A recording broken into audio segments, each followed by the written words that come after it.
today, when we came to the forest, we started looking at the concept of protection and how the trees protect themselves, the plants protect themselves, the seeds, mushrooms, slugs and snails even came up in conversation.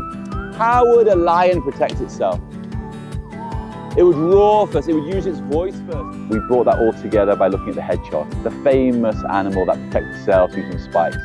And hopefully when they go back to the classroom, that continuation of the conversation about protection, about, oh look how they're protecting themselves. Oh look, that lunchbox protects my lunch. Oh yeah, the fire protects us from getting cold. And then the teachers can glean a lot of good conversations from that, and it can expand into other areas of the curriculum. Originally, we came to the forest because it was on the back of physical education, and we give them time to be able to move around safely.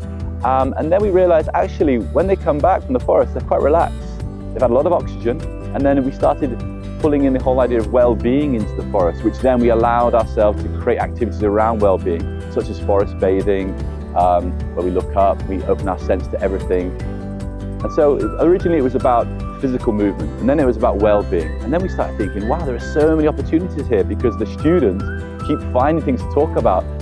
We hope students in the future want to come back to the place where they found a lot of joy and interest.